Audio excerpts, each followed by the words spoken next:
नमस्कार दोस्तों, मैं सतीश सुमन। आप दोस्तों आज हम पढ़ेंगे संविधान में चुनाव आयोग के बारे में, उसके कार्यकाल के बारे में, वेतन भत्तों के बारे में, उसके द्वारा किए गए कार्यों के बारे में और उसे पद से हटाने के बारे में संविधान में क्या क्या प्रावधान है उसके बारे में बात करेंगे।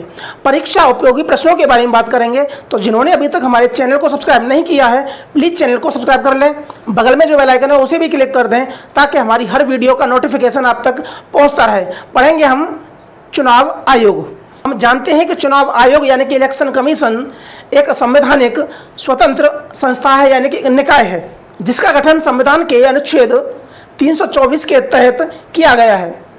तो चुनाव आयोग के बारे में संविधान में कौन से आर्टिकल में है, तो वो है अनुच्छेद 324 में। आयोग का जो गठन है वो 324 अनुच्छेद के तहत किया गया है संविधान में, जिसमें कहा गया है कि संसद और विधानमंडल के निर्वाचन तथा निष्पक्ष चुनाव के लिए एक स्वतंत्र चुनाव आयोग का गठन किया गया है।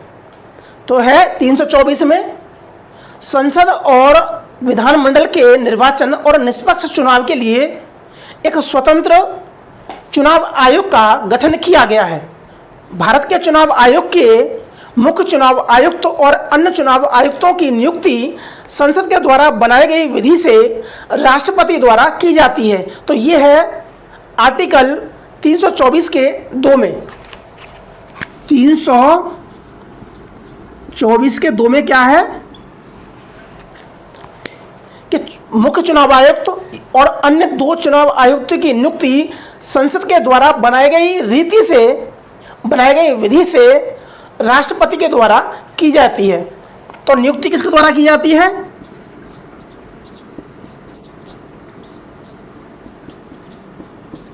राष्ट्रपति के द्वारा चुनाव आयुक्तों की नियुक्ति की जाती है। यह है 324 के 2 में। अब हम जानेंगे इसके संगठन के बारे में। तो इस संस्था में 3 मेंबर होते हैं, एक मुख्य चुनाव आयुक्त और 2 अन्य चुनाव आयुक्त। तो मेंबर कितने होते हैं?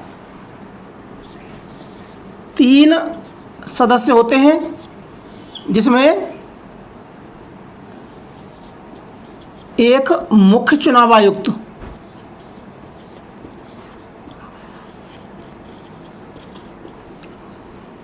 और 2 अन्य चुनाव आयुक्त।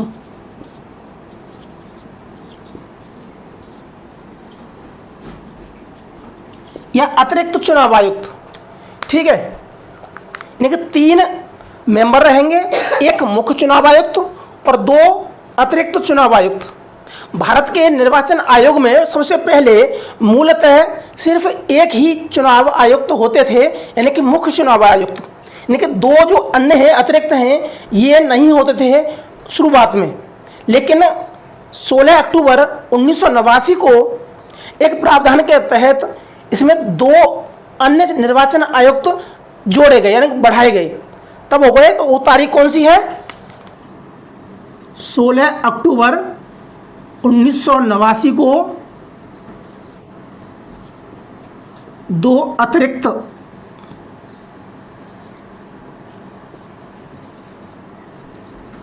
चुनाव आयुक्त जोड़े गए, बढ़ाए, यानी कि 2 पद और सृजित कर दिए। अब हो गए इनकी संख्या 3। लेकिन लगभग 2.5 महीने बाद यानी कि 1 जनवरी 1990 को फिर से इनकी संख्या घटाकर 1 कर दी जाती है, यानी कि पहले की तरह हो जाता है। तो वो तारीख है 1 जनवरी 1990 को 1 सदस्यीय रह जाता है, ठीक है। और फिर 1 अक्टूबर 1993 को 1 अक्टूबर 1993 को फिर से यानी कि पुनः 2 सदस्य यानी कि 2 चुनाव आयुक्त बढ़ाए जाते हैं, यानी कि पहले की तरह हो जाता है। यानी कि जो मूलतः चुनाव आयोग था उसमें सिर्फ एक ही मेंबर था, यानी कि वो था मुख्य चुनाव आयुक्त। उसके बाद 16 अक्टूबर 1989 को 2 अतिरिक्त चुनाव आयुक्त इसमें बढ़ाए गए और वो लगभग 2.5 महीने बाद फिर से ये हटा दिए गए और फिर से एक सदस्यीय रह जाता है। फिर इसके 1 अक्टूबर 1993 को पुनः पहले की तरह हो गया, पुनः वो बहाल कर दिए गए। अब हम जानेंगे इसके वेतन भत्ते के बारे में। तो वेतन भत्ते के बारे में अलग से कोई प्रावधान नहीं है, सिर्फ इतना कहा है कि इसके जो वेतन भत्ते हैं और जो अधिकार हैं वही रहेंगे जो उच्चतम न्यायालय के न्यायाधीशों के रहेंगे। ठीक है, तो वेतन भत्ते कितने रहेंगे? वही रहेंगे जो सुप्रीम कोर्ट के न्यायाधीशों के बराबर। ठीक है, यानी कि इनको वही वेतन भत्ते प्राप्त होंगे जो सुप्रीम कोर्ट के न्यायाधीशों को प्राप्त होते हैं। बाकी अगर ये बात करें कि इन तीनों में से किसको ज़्यादा मिलेगा किसको कम मिलेगा, तो ये तीनों के जो अधिकार हैं वो समान हैं, तीनों के वेतन भत्ते समान हैं। यानी कि ऐसा नहीं है कि मुख्य चुनाव आयुक्त के वेतन ज़्यादा हो, अन्य निर्वाचन आयुक्तों के वेतन भत्ते कम हो, ऐसा नहीं है। तीनों के अधिकार समान हैं, तीनों के वेतन भत्ते समान हैं। अब देखेंगे इनके कार्यकाल के बारे में। तो कार्यकाल कितना है? तो कार्यकाल है इनका 6 वर्ष या 65 वर्ष। किसी भी आयुक्त की उम्र यदि 65 वर्ष हो जाती है तो तब तक वह इस पद पर बना रहेगा, 6 साल तक रहेगा। या तो 6 साल रहेगा या 65 वर्ष तक रहेगा, जो भी पहले हो कार्यकाल बना रहेगा। अब हम जानेंगे कि इन चुनाव आयुक्तों को हटाए जाने की विधि क्या है, हटाए जाने की रीति क्या है। तो ये उसी रीति से हटाए जा सकते हैं जिस रीति से सुप्रीम कोर्ट के न्यायाधीश हटाए जाते हैं, यानी कि महाभियोग के द्वारा।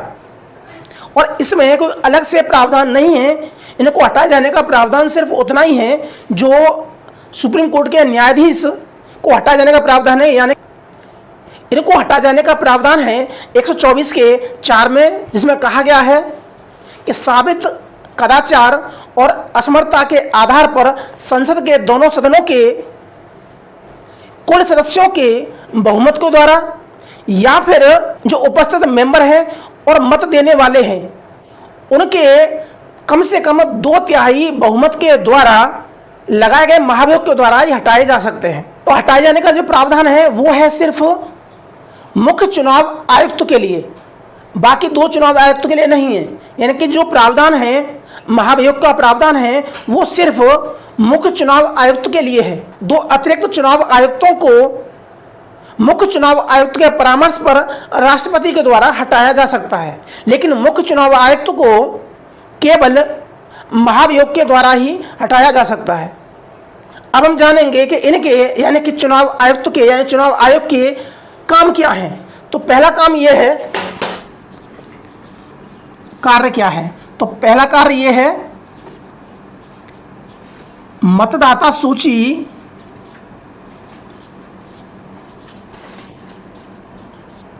बनाने के लिए निर्देश करना, यानी कि इनके निर्देश पर मतदाता सूची बनाई जाएगी। दूसरा क्या है? दूसरा है संसद के दोनों सदन यानी कि लोकसभा और राज्यसभा के चुनाव और राज्य के विधानमंडल यानी कि विधानसभा और विधान परिषद के चुनावों का संचालन करना। संसद के तथा विधान मंडल के चुनावों का संचालन करना। और तीसरा है राष्ट्रपति उपराष्ट्रपति के चुनाव का संचालन करना। तो काम क्या है? तो पहला काम यह है कि मतदाता सूची बनवाने के लिए निर्देश देना। दूसरा है संसद के दोनों सदन यानी कि लोकसभा और राज्यसभा के चुनाव और राज्य के विधानसभा और विधान परिषद के चुनाव का संचालन करना।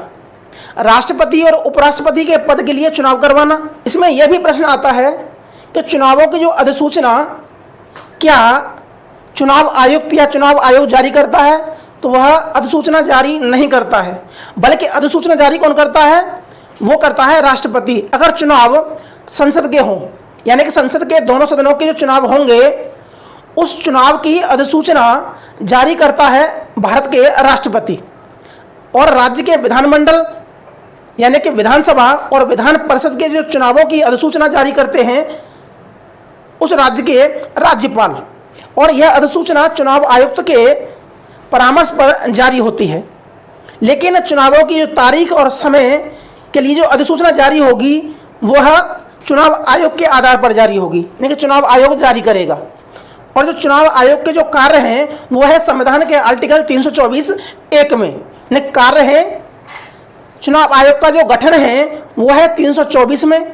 चुनाव आयोग के जो कार्य हैं वो 324(1) में है। चुनाव आयुक्तों की नियुक्ति है वो 324(2) में है। तो दोस्तों आज पढ़ा हमने चुनाव आयोग के बारे में, चुनाव आयुक्तों की नियुक्ति के बारे में, उनके वेतन भत्तों के बारे में, उनकी पदावधि के बारे में यानी कार्यकाल के बारे में, उनके द्वारा किए गए कार्यों के बारे में। तो आज के लिए सिर्फ इतना ही। मिलते हैं अगली वीडियो में, तब तक के लिए नमस्कार।